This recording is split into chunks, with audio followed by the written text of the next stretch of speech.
Okay, hi folks. Oh, come on, hi folks. All right, I arrived here yesterday morning at 7 a.m., flying 10,000 miles, so I don't know what day it is, but I am going to try to present a model specifically called the Circles of Sexuality, which is a holistic model. And I want to say a quick thank you to Widener University, Dr. George Turner, and the folks here at this, in the various departments. I believe it's the School of Social Science and Psychology for hosting us and having us here. It's been fantastic so far. I'm really looking forward to the rest of the week. Just so you know, I am a rather experiential trainer, but this is going to be more of a lecture in that context because of the nature of the model presentation that I'm going to be doing for you. But teaching about sexuality to social work students is my favorite thing ever. And you know, my therapist says that it's a great job for me because I get my narcissistic needs met in an appropriate manner, which is awesome. I mean, they pay me to talk about sex all day. What's better than that? So it's a fantastic thing. By the way, if you don't have a sense of humor in this field, you'll burn out in 2 years. So, which is awesome. So the great news is that I have tenure, so I can do anything I want, right? That's fabulous. So it's a big part of this work. All right.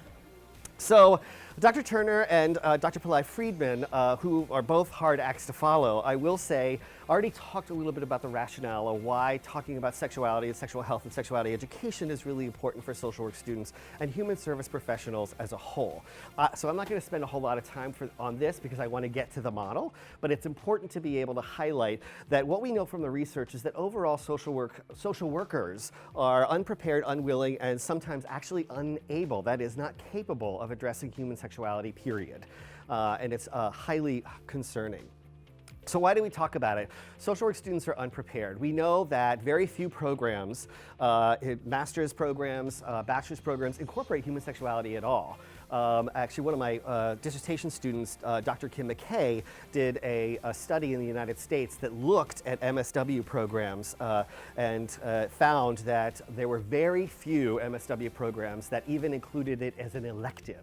Much less a requirement. So I am really excited because at Widener we have a partnership with the Center for Social Work Education and the Center for Human Sexuality Studies, where students can get a dual degree in social work and human sexuality. That is, they can professionalize and specialize in those particular areas. So it's pretty exciting. So we are an anomaly, again, at the risk of being narcissistic.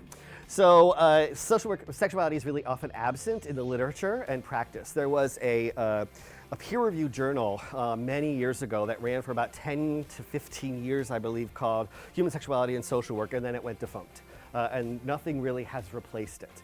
And so that is certainly concerning in terms of peer review quality research. One of the missions of social work as a field is our commitment to diversity, looking at oppression, disenfranchised group, the role of privilege, and how it affects populations, communities, systems overall. And we know that people are sexual, from, as Dr. Turner said, womb to tomb. And so that's a big part of our commitment to understanding the human behavior, the human condition. And clients expect social workers to be experts in aspects of human development and human behavior. And what we know from the research is that social workers as a whole actually don't know any more additional knowledge or acquire skills or have emotional literacy and awareness about human sexuality than the lay population. And that is a problem. And so that's a big part of it. Also unprepared because they are very often unprepared to address sexuality issues in the various roles. Social workers do a whole lot of things, right? Anything from community organizing, policy development, advocacy work, child welfare, clinical work, research, education, and in each one of those roles, there are specialized knowledge bases that we need to have that aren't being addressed in education. And so we need to have that component. I will tell you that I'm going to be alluding to a lot of aspects of American culture and cultural scripts in this context, and I will tell you that in the United States, we are constantly bombarded with sexual imagery, sexual messages, sexuality as a whole through all kinds of socialization factors. Media, music, video games, I mean that kind of stuff. There's anybody ever hear of Grand Theft Auto? It's a video game where basically you go around stealing cars and stuff like that. And one of the things that you can do is have sex with prostitutes. And of course, the prostitutes have very large breasts and teeny tiny, unrealistic hips, and they're like, like that. And so the idea is that if you have sex with this particular prostitute and you see that their legs are hanging out the window and the cars are rocking, right? And then you take the money, you give the money to the prostitute, and the prostitute gets out, and you get more points and your money back if then you actually run the prostitute over. It communicates a lot of negative messages, one about sexuality as a whole, about women, about what's okay with violence. And the reality is we're bombarded with those kinds of messages all the time, but we don't talk about it, right? And it ends up creating a sense of conspiracy of silence. We've already talked about the poor quality of sexuality education, which I'll allude to in a little bit, but this paradoxical experience ends up becoming very repressive. And in sexually repressive cultures, we see higher rates of sexual assault, homophobic hate incidents, transphobic incidents, biphobic incidents, sexism, racism, I mean, all kinds of aspects, lack of access to contraceptive technology. I believe your parliament is currently debating abortion and things like that. Not that the United States doesn't know anything about that, but the whole conflicting imperative of equal rights, reproductive freedoms versus religious freedoms and those kinds of things, causing a lot of conflict. I mean, it's what we call the culture wars, right? And they often center around aspects of human sexuality. Now, I will tell you, one of the things in the United States is we really don't handle sexuality well at all, but boy, violence, we got that down, right? We see it all the time on all primetime shows and all that kind of stuff. And that's really alarming, really concerning, and it contributes to a culture of violence. It contributes to rape culture and a lot of oppression and things of that nature. So it's pretty horrific. Another great example is years ago, there was this little game called the Super Bowl, home run, yay, psh, and that was a joke. I guess that's about American football. And, but sports is not my thing, just an FYI. I know you're surprised, right? Clutch the pearls. You're like, is he gay? Oh, yep, that's right, right, Okay, so regardless, the experience of going to, the Super Bowl, there was this wardrobe malfunction when Janet Jackson's breast kind of came out and attacked children, apparently. And so people in the US went nuts. They just went nuts. And so they actually passed, as a result of that ridiculous incident, what are called decency laws. And so for any live filmed event, there is someone who sits and watches 7 seconds before air, just in case a dangerous breast reaches out and hurts people. But what it does is it contributes to the sense of that even exposure of a body part is going to somehow corrupt children. Right? And it sends a really negative messages about how we should feel about our bodies. And that's a big part of that experience. Just an FYI, little piece of research. Kids who know the proper terms for their body parts are less likely to experience childhood sexual assault. Right? And the reason being is because often it means that there are trusted, loving, reliable adults who are willing to have developmentally appropriate conversations over time about human sexuality. Kids begin to feel a sense of ownership over their bodies. If there's something wrong, they go to their parents, their loved ones, people who are reliable, and have those conversations.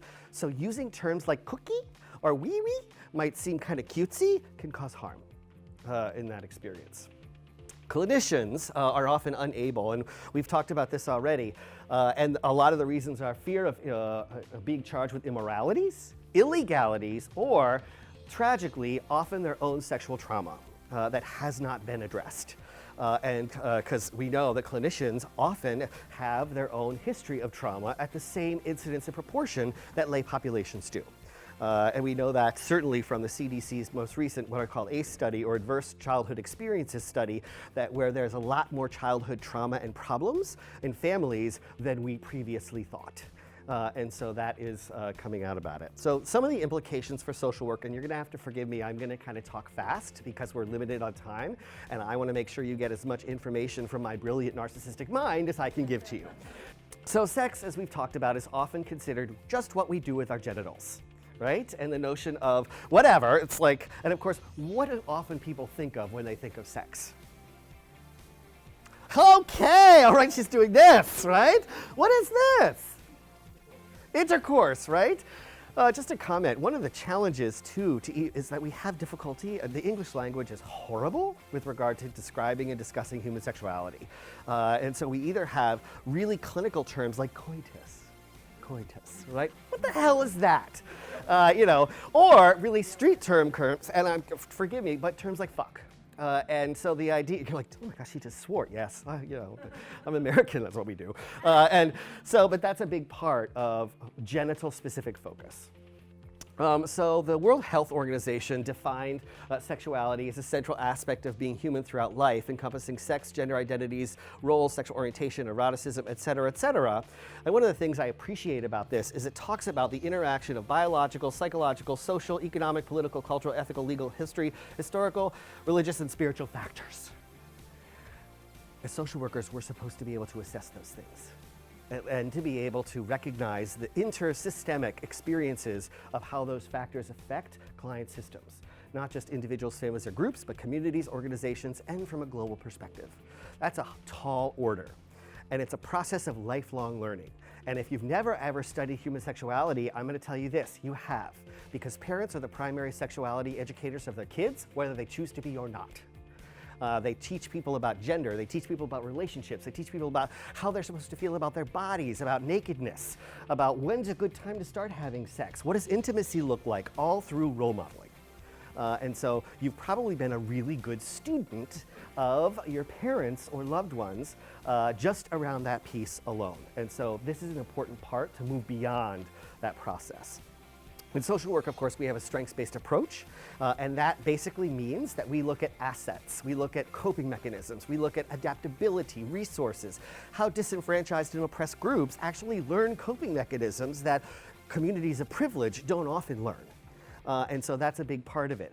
Coupled with the notion of sex positivity, that, the idea of that pleasure is actually good for you and can actually provide physical and emotional healing in that sense. Just an FYI, the only purpose of the clitoris is pleasure. That's it. It serves no other physiological purpose. It's pleasure. Huh. Who knew? I didn't. All right, so I'm going to give you this model. It was created by a social worker, yay, Dr. Dennis Daly, called the Circles of Sexuality. And as you can see here, the Circles of Sexuality are basically 5 overlapping circles: the circle of sensuality, intimacy, sexual identity, sexual health and reproduction, and sexualization.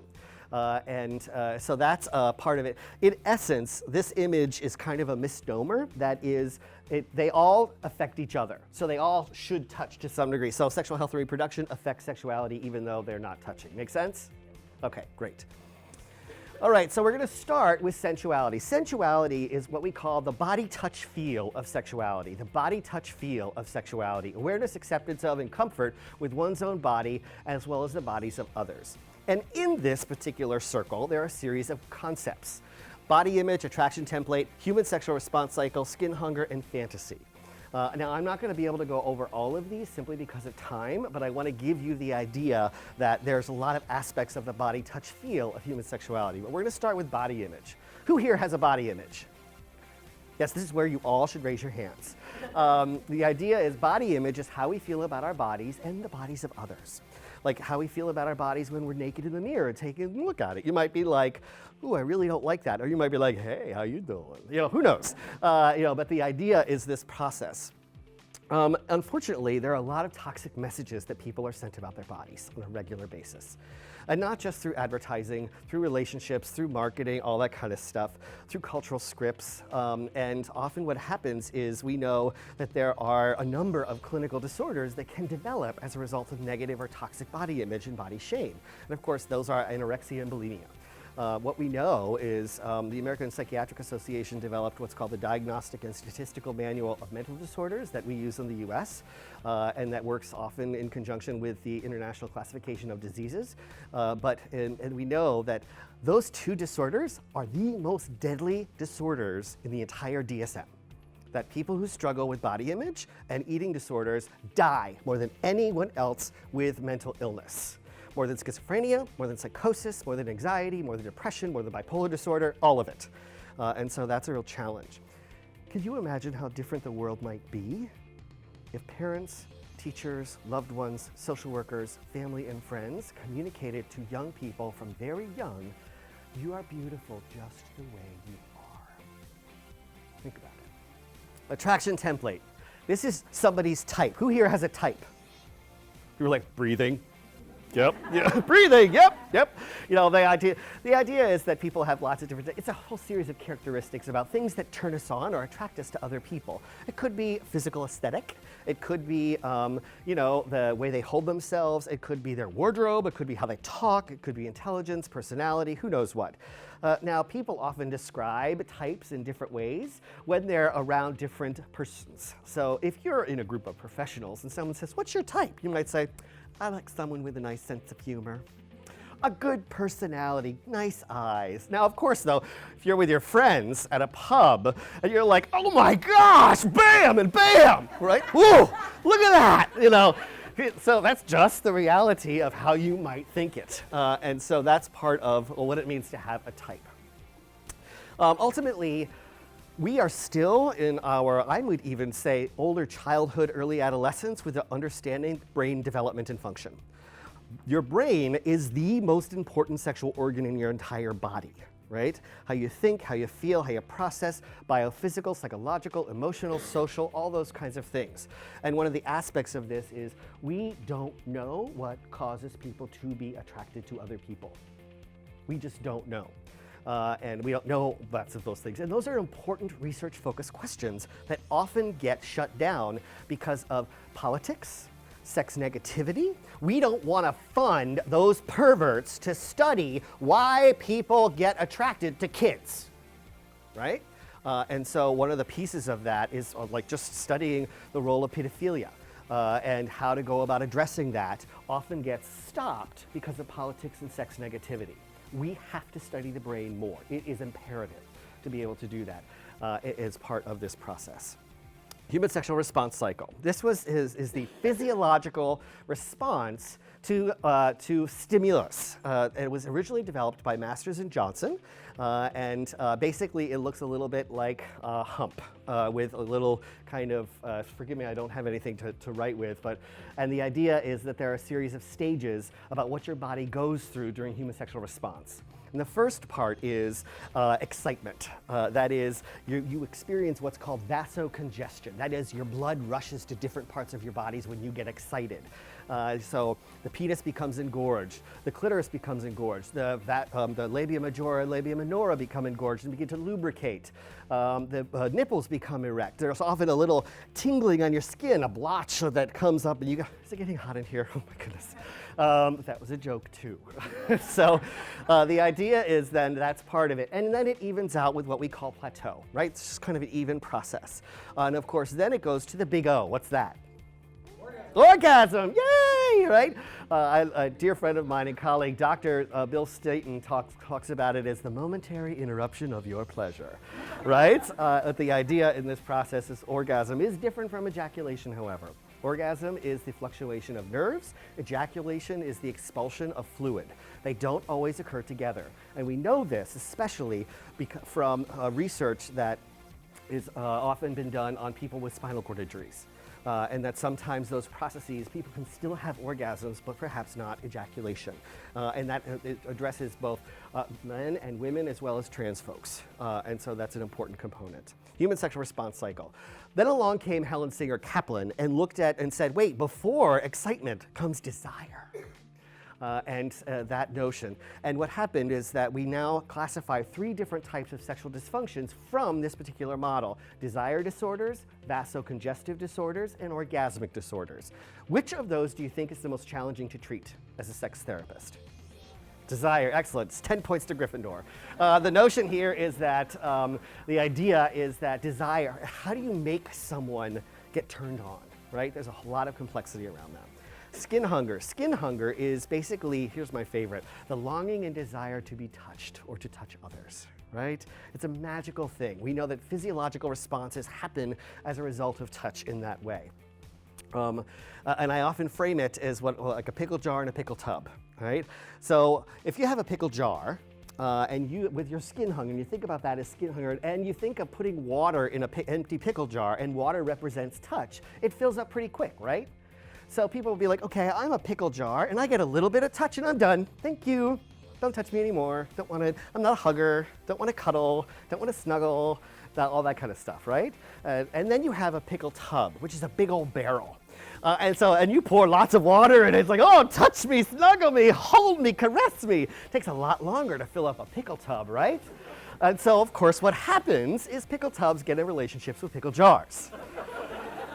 And I will tell you from the research, we know that discordant couples often come to sex therapists on a very common basis with discordant skin hunger, because they end up feeling an experience of attachment differences. And what Sue Johnson develops an emotional pursuer, distancer dynamic.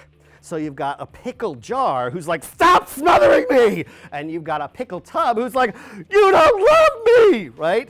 Here's what I counsel. Pickle tubs, get a pet.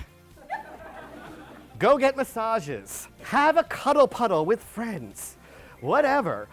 Pickle jars, put out on occasion. Let there be some kind of snuggling on the couch just for a bit to try to get people's needs met.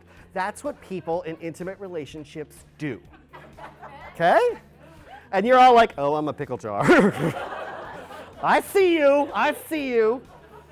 I will say that one of the things, there are populations, of course, developmentally where people have different kinds of levels of skin hunger. And often disenfranchised levels of skin hunger. We know that one of the things that often happens for daughters who reach puberty, and all of a sudden, if there's a male figure in their life, like a dad or a grandpa, all of a sudden, and there used to be lots of touch, it stops, right? For fear of, ooh, I don't want to do anything inappropriate, that kind of stuff. And there's a longing for that, but also older adults. We know that older adults really long for touch, and it's healing for them, by the way.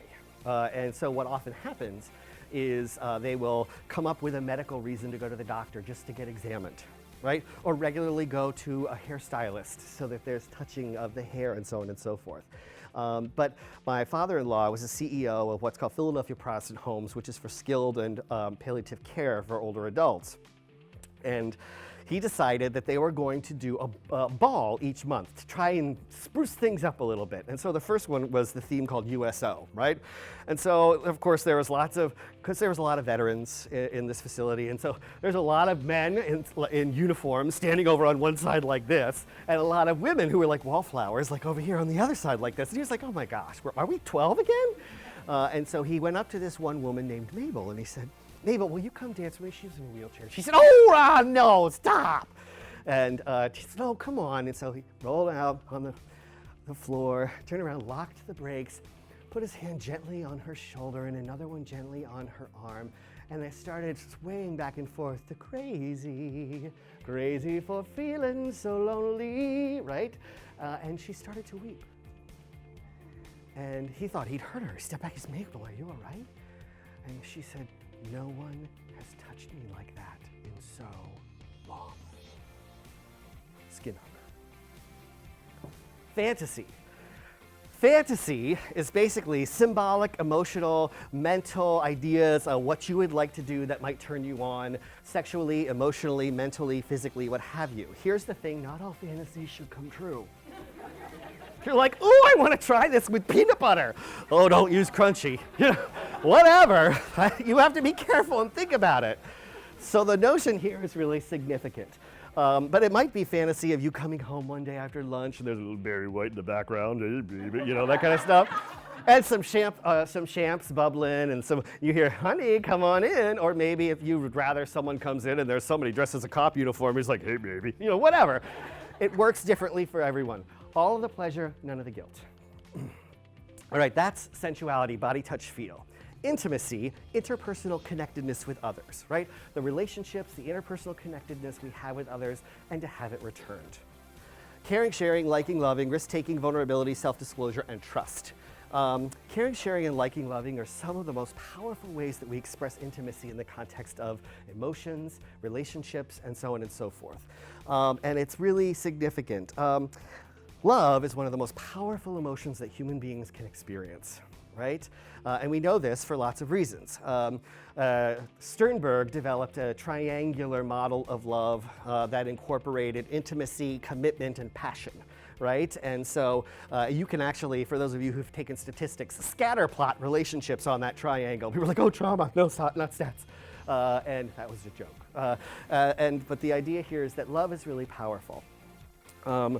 And one of the things we know is that the anthropologist Helen Fisher did a study specifically on love where people who were falling in love, she put them in a brain scanner and put a picture of the person of their object of affection above them and said, think about them. Think about what they experience. And then they took pictures of their brains, and what she found was that the parts of your brain that light up bzz, bzz, bzz, when you're falling in love are the same parts of your brain that light up bzz, bzz, bzz, when you're having a psychotic break. You are literally crazy in love. I mean, has any of you been around someone when they're first falling in love? Right? How are they? Annoying, right? No, you hang up first. No, you hang up first, Mushy. You know, that kind of stuff. It's the idea of that process in this experience. But don't underestimate the power of love with regard to behavior formation and social control. This is one experience where people can fall in love, and dopamine, that's the biochemical in our brains that's pleasure-centered, goes nuts, right? And we love it, and we want that. And this is where someone who could be happily married, have a great job, have a great house, 2.5 kids, dog, cat, all that kind of stuff, white picket fence, cars, might leave all of that behind to fly across the country or the world and hook up with someone that they just met on the interwebs. That's power. It's really significant to understand it. Risk-taking and vulnerability are two sides of the same double-edged sword. You cannot have intimacy without risk-taking and vulnerability. Why don't people want to take risks and be vulnerable in relationships? Okay, the big H, hurt. Who said that? All right, 10 points to Slytherin back there. But the idea is that people often experience pain as a result of hurt, loss, right? And I'll just, anybody here ever lose a pet? What, is that hard? Oh yeah, for many people it's culturally it can be really painful. And yet what do? Go get another one, right? And yet we know that many domesticated animals like cats or dogs have less of a life expectancy than humans. So what are we doing? We're setting ourselves up again for loss. Humans like to pair bond and build relationships with other humans and animals. And that's part of fulfilling that sense of intimacy in this context. To love, to be intimate, is to accept the reality of loss and pain. But it's not all of what love and intimacy is. It's why we long for it. It's fulfilling. What we know biochemically is typically the dopamine experience from first falling in love often will last just about 7 years. And that's when people sometimes start looking around in what we call the 7-year itch, right? And so that's possibly about how love can grow and change. And Sternberg does a great job of coming up with 8 different kinds of love, using those 3 factors, intimacy, passion, and commitment, to understand those things as a big part of it. Finally, self-disclosure, sharing parts of ourselves, verbally, non-verbally, can create a sense of intimacy with getting to know someone deeper in a deeper way. And of course, classic Erik Erikson's idea of trust versus mistrust, that the world is a safe place. So, sensuality, body, touch, feel, intimacy, interpersonal connectedness, sexual identity, who am I as a sexual being? And that includes sexual orientation and gender. And I'm going to start with taking a look at some of the differences between biological sex, gender expression, and gender identity. Biological sex is your biological package, right? It's often the sex that you were assigned at birth based on your body parts. So if you have a penis and testicles, what do people call you? Male, a boy, right? And if you have a vulva and ovaries, what do people call you? Female, a girl, what have you. What's the first question that people ask when a baby's born? Is it a girl or a boy? And we develop this binary experience that then dictates as a social construct a lot of how people are supposed to behave, and that's gender expression throughout life. And that includes things like how we talk, mannerisms, so on and so forth. And that's a significant challenge because people express their gender in lots of different ways culturally around the world. and that's very significant. And finally, gender identity, how we feel psychologically, emotionally, mentally on the inside about our gender, right? And sometimes gender identity and biological sex, the sex that we were assigned at birth, match for the most part, but sometimes they don't. And often that is what we call transgender as part of that process. Now, some people can also be born with blended or ambiguous genitalia, and that's what we call intersex. Transgender and intersex are not the same thing. They're very different, so it's important to note that distinction. Finally, sexual orientation. At the risk of putting you to sleep, I want you to close your eyes for a second, and I want you to think back to your first crush. Back in the day, could have been preschool, elementary school, middle school, junior high, high school. What could have been, you know, when you saw a very dashing American professor that you met for the first time today. I mean, who knows? Your first crush. And the gushy feeling you had in your tummy. Maybe you talked to your friends and were like, I wonder if they like me too, and so on and so forth, right? In that process. Open your eyes. That's sexual orientation. It's who we fall in love with, it's who we're attracted to. That's all it is. It's who we fall in love with, it's who we're attracted to. Now that's distinctive between sexual orientation and sexual behavior. That's what we do. That, of course, has to do with sexual behaviors relating to touching, kissing, petting, heavy petting, whatever that is, you know, oral sex, anal sex, vaginal sex, digital sex, etc. And it could be in the bedroom, under the kitchen table, on the back of a jalopy, who knows where, and with who often doesn't matter. Behavior and orientation are very distinctive. And then finally, sexual identity, what we call ourselves with regard to sexual orientation. Here's where our language gets caught. Of course, often many phrases like queer, LGBTQ, IA, the whole alphabet soup of gender identity and sexual orientation can often be very confounding. But I wanted you to make sure you understood the difference here. One of the challenges culturally is that gender expression, often people make assumptions about gender expression, about sexual orientation based on gender expression. So, did you think I was gay before I told you? Oh, come on. You're like, yes. Like my husband says, yeah, honey, a dead dog could tell you were gay. I was like, awesome. And so, why did you think that? I won't be offended. I'm an out and proud sissy boy. Okay, my voice. What about my voice? It's very charming, right? Okay, it's kind of high, right? And I do a little bit of this on occasion, right? And I'm a little expressive in my mannerisms, characters. That's what we call atypical gender expression. And I've got a little swish, you know, RuPaul says, see that walk. I mean, the whole idea here is that that's part of it, is that people will make assumptions about sexual orientation based on atypical gender expression, and that's where those two things clash.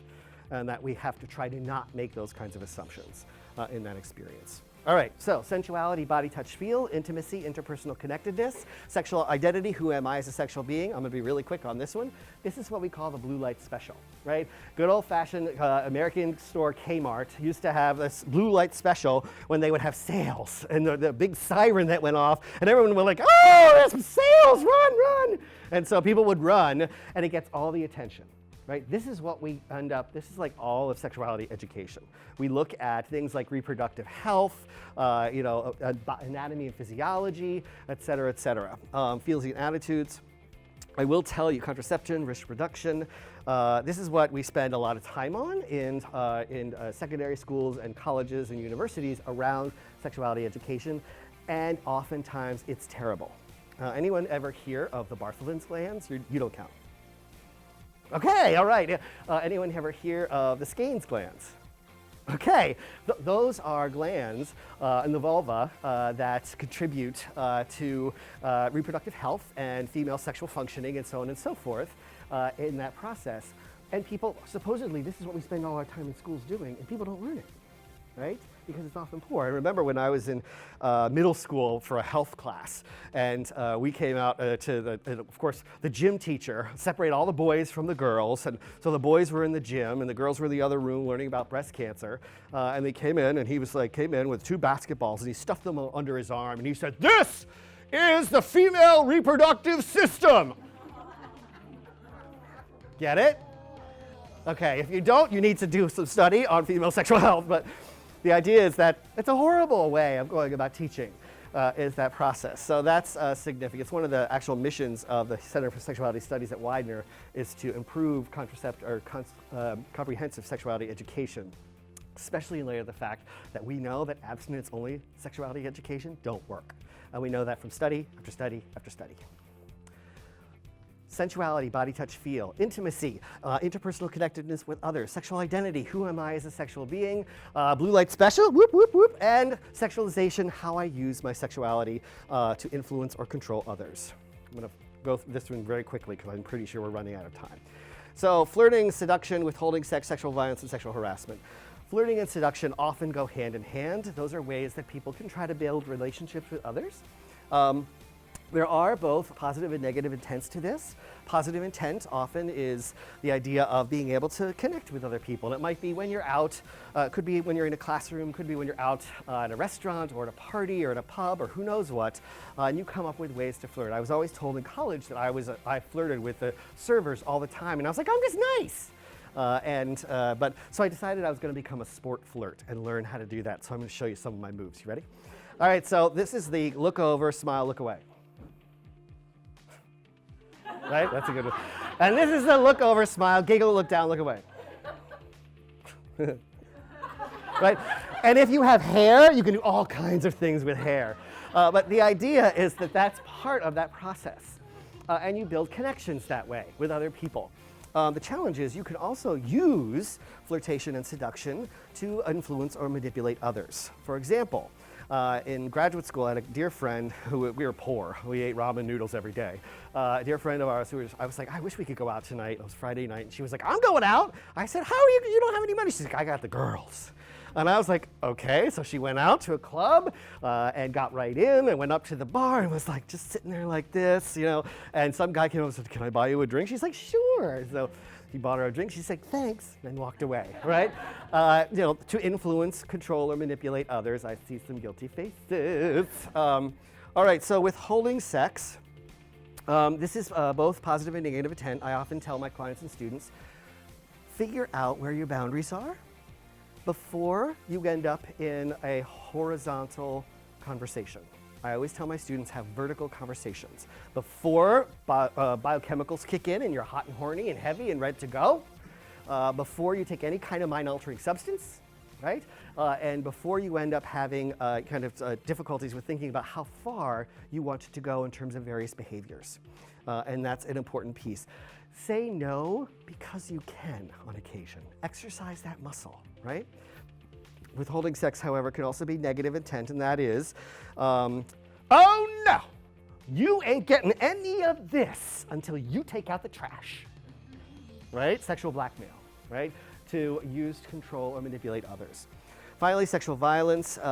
That can certainly be negative intent, things like childhood sexual abuse, incest, sexual assault, rape, et cetera, as a big part of that. And sexual harassment, of course, is the use of power or role to exploit, influence, or control others in the exchange for sexual behaviors, et cetera. It often happens with a different power dynamic, professor-student, employer-employee, supervisor-supervisee, et cetera, et cetera. So that's a big part of it. So that is, in the nutshell, the circles, but there is one more circle that's important to understand, and that is the circle of values.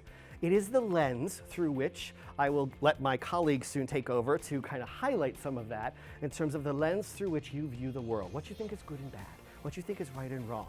And each one of these values influences how you see each circle and each concept in each circle, right? And a big part of that. I often tell the parents that I work with, please, please, please start having developmentally appropriate and evidence-based conversations with your kids because other people already are. And I assume you want your values in as part of that discussion. And that's a big piece of it.